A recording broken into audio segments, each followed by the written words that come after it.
Welcome back to SwitchCorner, my name is Alex and today we're taking a look at Ultra Age on the Nintendo Switch, a sci-fi hack and slash experience. Is it worth your time or is this one all style, no substance? Well, hit subscribe if you love the Switch, as much as we all do here, join our growing family, and let's get started.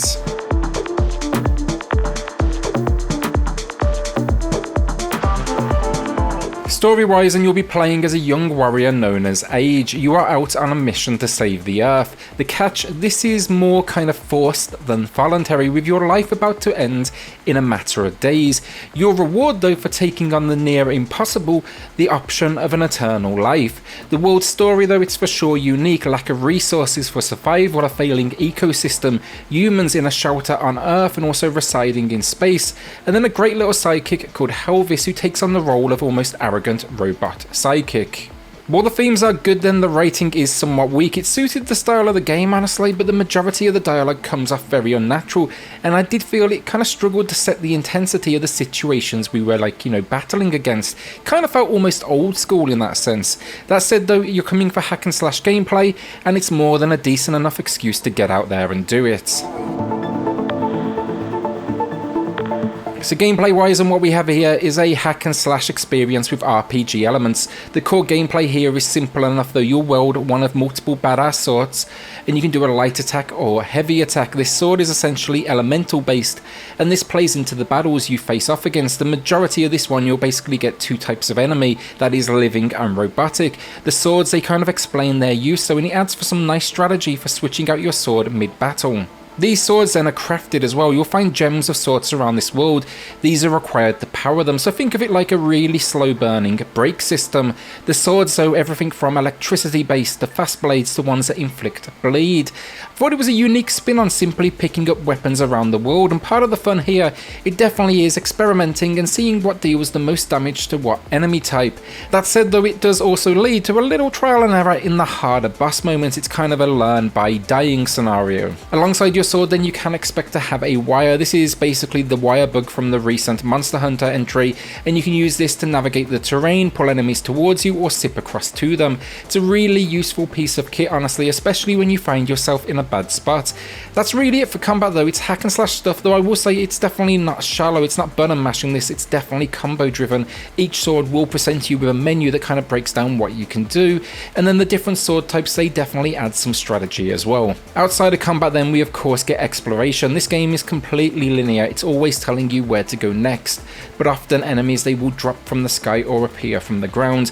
The core game, it can be described as move forward, platform a little bit, and then occasionally face off against enemies.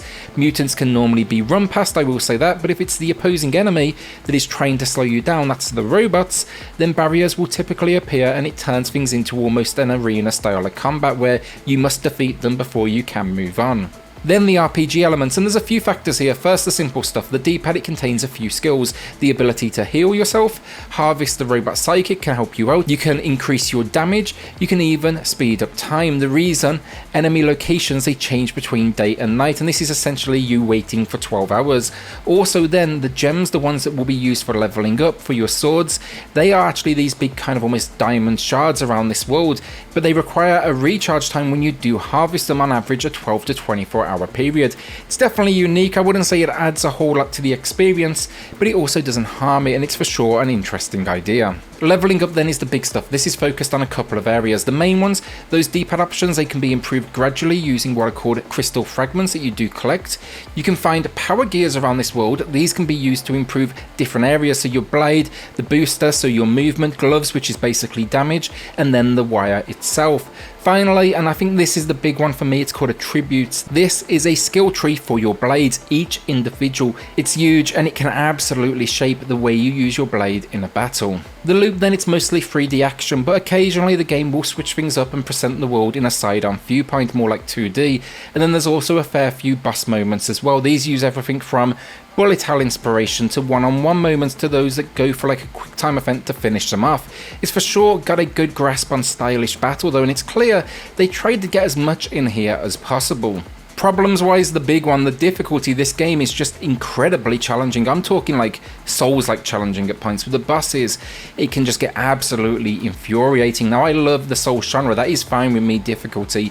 The issue here is the difficulty is not consistent, it spikes all over the place. Like opening the game, for example, it's a whole lot more challenging than, let's say, the first few hours following it. There's just no kind of ramp in here at all. It really could have done with some fine tuning though in this department, because I think it's going to turn a lot of people off. Another issue, checkpoints. They're at these towers, they allow you to also do your upgrades, but when you die it's all the way back to them, and these can be a fair few battles ago. It's particularly frustrating when you get to a boss moment that's just crushing you, and every restart you've got to walk halfway across the map again. Then with every death you're losing in-game currency as well as, you know, that sword, because it's getting damaged with each and every battle, and it's saving this information. It means that from here you'll run out of those gems, you're going to need to power the sword. That sword was optimal against this particular boss, and now you are essentially screwed. This happened to me and I spent like 20 minutes trying to find new gems, but due to the linear nature of this particular moment, I had to suffer through with what was an unworthy blade. The way they could have fixed this, added difficulty options which have autosave, so it's just at least pre that particular battle. It's just not out to be forgiving in the slightest way in its current state. The zip line then is a lot of fun, but it can also be a little bit annoying with multiple enemies on screen. You can use an auto lock, that is, I will say, a little bit sluggish though if anything, so targeting and sipping for sure takes a little finesse in these moments. Finally, for gameplay, the blades are great fun, but the skill trees are expensive. It's hard to know what to upgrade because naturally you don't know what's coming next. I found myself here hitting these boss moments and I'd been leveling the wrong blades. I think a wise decision here would have been to have an option, let's say, to reset the points you spent at a cost of course, so then you can move them somewhere else in the moments.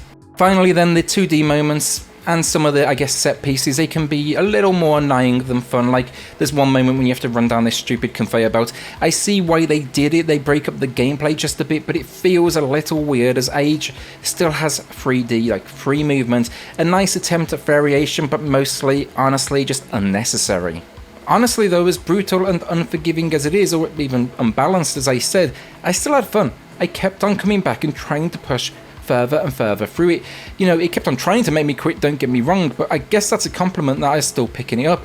And while the RPG depth of it isn't huge, it for sure makes it feel just a little bit more involved. Visually then, it's okay, the robotic enemies and creatures very cool if repetitive, but they for sure have a nice selection of different sizes. It plays into you feeling like a badass. Likewise, Age and his sidekick, they have some fantastic animations, especially when you throw Age into war and you see the different techniques with each blade playing out. Menus then, they can appear intimidating initially, but once you get your head around them, they are actually quite simple. That's more of an issue with the game's tutorials. It's a whole lot of text boxes telling you what to do but never really showing you. Some of the boss moments then as well, really good stuff, and they will absolutely tower over you. There's no question they are intimidating. The issue though, the world is honestly bland and pretty much empty. Warehouses, barren desert, bit of a forest. I don't know, compared to all the gameplay mechanics and the characters and the blades, the locations just feel a little bit, I guess, uninspired. Frame rate then, it holds steady, but do expect some minor drops here and there when the battles become a little more crowded in the latter half of the game. The only other thing, it's not the sharpest of images, this one. The resolution to get it running on the Switch has for sure taken a hit. Not bad though overall, it just almost feels like, think old school early 2000s title rather than what we would maybe expect, especially in location design nowadays. Audio finally, and the soundtrack's interesting. It mixes up genres, it's pretty cheesy. I quite enjoyed it though, honestly, a fair bit, especially the more metal kind of boss moments. The mix and the volumes from track to track, they can be a little all over the place, honestly. Some are loud, some quiet. Yeah, it's kind of a little bit weird in that sense. Combat and sound effects minimal, but they do their job with some heavy sounds for those swings. The voice acting then is absolutely awful. It's like back when voice acting was becoming popular. It's stiff. It's not helped though by the unnatural writing in the story moments, honestly, and yeah, it's far from good. The funny thing is, though, I say all of this, having grew up with those games, this actually went to so bad it's good for me. Somehow I actually found a lot of charm in it, and yes, sure, I was laughing when I shouldn't have been, but I was having a good time, and I guess that is all that matters. The The final verdict then, an Ultra Age is for sure unique. I went in kind of expecting, you know, easygoing arcade sci-fi experience. What I instead found was a brutally difficult hack and slash adventure with RPG elements. The story is fun though. Humankind is coming to an end, you know, go save the day. It's nothing new, but it always works. And then the combat and the enemy moments, they are absolutely solid. Sadly though, bland locations, some serious balancing issues, and in-game restrictions, they do let it down. The voice acting, you can take that as a positive or a negative, dependent on your love for cheese. Overall though, I think it's a solid entry in the genre, but only come here if you are ready to grind and ready for a game that's going to throw challenge at you from literally the moment you boot it up. A good 7 out of 10 from me today. It's for sure a little different, it for sure has its problems, but it's a small team, it's budget, and I walked away with a serious sense of accomplishment. Yeah, but now I can't wait to see the rest of the reviews out there because they are gonna be all over the place. With that then, look, hit subscribe if you love the Switch as much as we all do here, join our growing family, and I'll see you all on the next video. Thanks everyone.